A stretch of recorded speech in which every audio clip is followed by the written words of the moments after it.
At 5.1, composite functions. So composite functions are functions inside of other functions. So we can look at these in two different forms. The first form is f, and then there's a tiny circle, and then a g in parentheses, and then a parentheses x. Or we can have g of x inside of the function f of x. I prefer this one. It's a little bit more intuitive because it shows that g is inside, meaning that's the one we're putting inside of the other function. But a lot of times you'll see the one with the circle in it. So the way we read both of these things is f composed of g of x, meaning that g of x is inside of f. And then, the little note on the bottom says that g in this case is the inside and f is the outside. So for our example, it's saying suppose f of x is 2x squared minus 3 and g of x is 4x. So let's find f composed of g of 1. So what this means is we're putting the g inside of our f of x where we have x. So this is going to look like 2, and then we're going to substitute 4x in for x. So we're going to say 4x, and then we still have this squared minus 3. So we plugged in the g of x into our f of x where we have x. All right, and then it's saying find the value of 1. All right, so let's do, well, we could simplify it, but let's just kind of plug it in and see what happens. So 2 times 4 times 1 squared minus 3. So remember to do the parentheses first. 4 times 1 is 4, and then squared is 16. And then order of operations, 2 times 16 is 32, minus 3 is 29.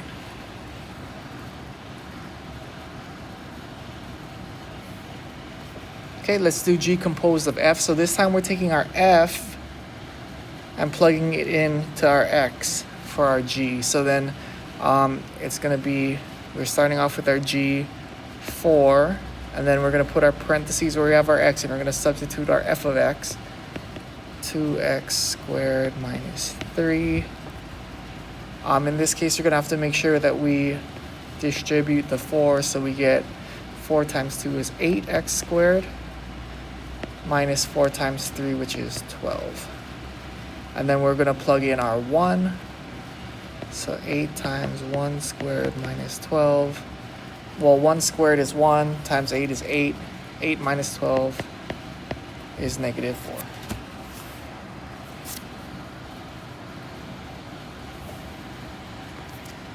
Okay, this time we're doing f composed of s, so we're putting it inside of itself. So we're starting with f2, and then we have our x. We're going to put a parentheses there. And we're plugging in f of x again, so 2x squared minus 3. Then we have the squared minus 3. All right, this is going to be a bit ugly when we expand it, but 2x squared minus 3 squared means that we're multiplying by itself. So we have 2x squared minus 3 times 2x squared minus 3. Then we have the minus 3. We're going to have to FOIL this out or distribute, right? Each part. So when we do that, we end up with 2x squared times 2x squared is 4x to the 4th.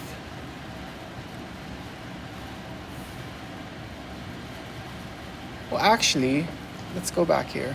Rather than simplifying it, because they're giving us an actual value, we don't have to go through all that process. Once we've done the f composed of f like we did in this step, then we can just plug in our negative 2. So it's probably going to come out a lot easier that way. So 2, and then we're substituting negative 2 for our x. So then let's start all the way in the inside of the parentheses. Negative 2 squared. Negative 2 times negative 2 is positive 4.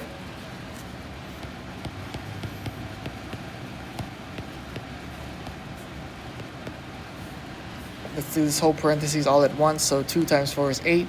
minus 3 is 5. So 5 squared is 25. Times 2 is 50. And then 50 minus 3 is 47. All right. And on to the last one, g composed of g. So we're starting with g, so 4. And then in place of the x, we're going to put another g, which is 4x. And it's saying find this value for -1, so we can plug in our -1 for our x. So starting on the inside of the parentheses, -1 times 4 is -4, times 4 is -16. Okay, so just some practice of composing the functions, putting a value in, and finding the answer. All right, the next part, we're talking about domain and range. And remember, domain and range are very important going forward, especially those of you who are going to calculus, but because it tells us what values of x we're allowed to put in and come out with an answer. So there's two things, right? So remember that f composed of g means that this one is the first thing, and we're going to plug that thing into f of x, right? So the first thing we're to start with is our domain restrictions for g. Restrictions for g of x. And we're starting with that one again because it's the inside. Okay, so we start with the inside, figure out, all right, where is this going to be a 0 in my denominator? So if we're looking at the denominator here, what -1 is 0, so then that's going to be 0 at 1. So the domain restriction here is x is not equal to 1.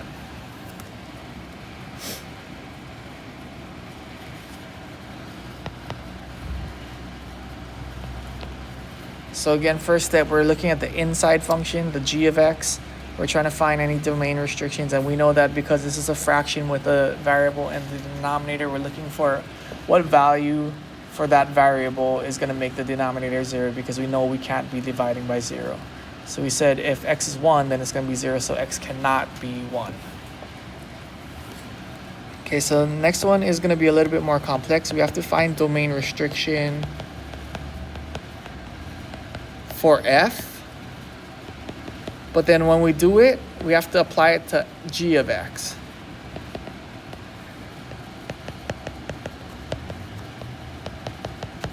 Okay, so let's kind of look at what that means.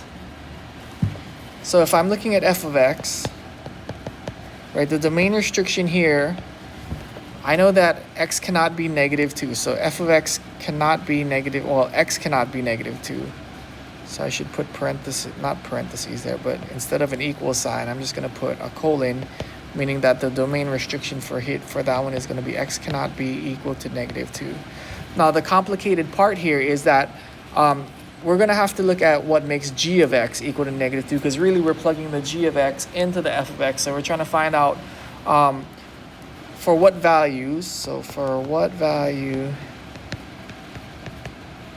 of x is g of x equal to 0. I mean, g of x equal to -2. Right, because we're not just directly plugging into f of x, we're plugging into g of x and then into f of x. So we're going to say that -2, we can put not equal there just so we don't get confused, and then we're going to put our g of x.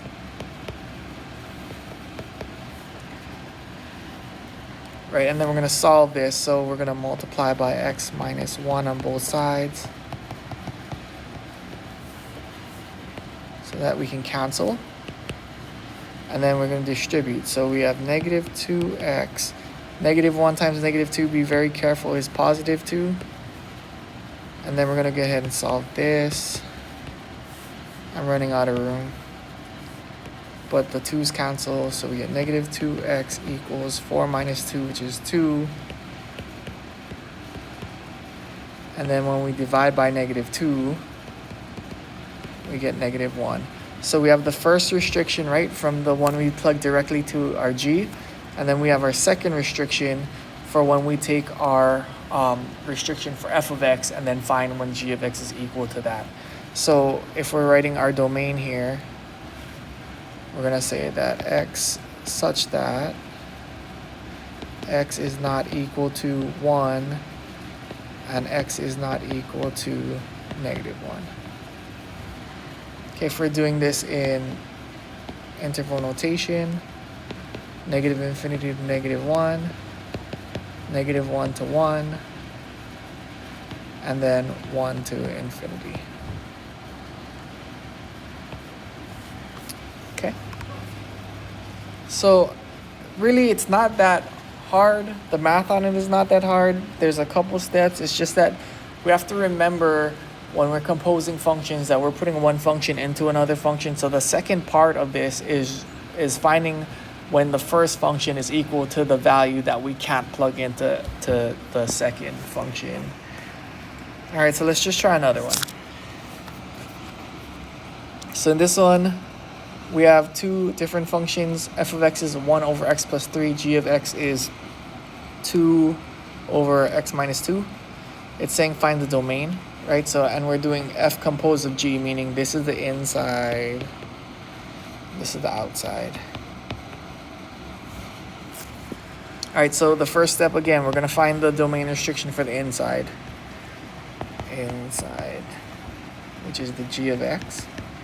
And so that domain restriction is easy to find. What minus 2 is 0 on the bottom? Well, that's going to be 2. So x cannot be 2. If it is, then it's going to make g of x undefined. Step 2, we're going to look at the value for f of x. So that's going to be f of x. For the f of x, it can't be -3. So x is not equal to -3.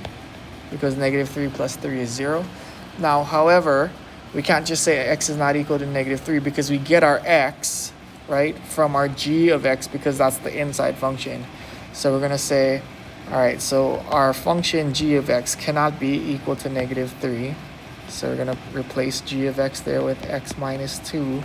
2 over x minus 2. And then we're going to go ahead and solve that again. So we're going to multiply by x minus 2. So we can cancel. We're gonna distribute. So we have -3x. -2 times -3 is +6.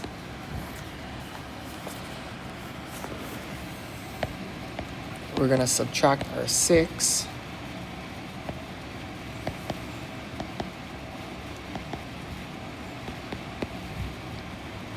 And then divide by -3. So x equals, the double negative cancels out, so we get 4/3. We should probably say not equal to, right? So then we're going to say x such that x is not equal to 4/3 and x is not equal to 2. Okay, so it's kind of hard to explain in words, but yeah, again, the first step is we're just finding the restriction on the inside, right? The second step is we're trying to find the restriction on the outside. But when we're doing the outside, we have to consider that that value that we're looking at, in this case, -3, is going to come from our g of x. So we have to figure out, we have to set it up so that our g of x is equal to -3 and then find out what value of x plugged into g of x is going to give us our -3. All right, so that's it. We're splitting this section up into two separate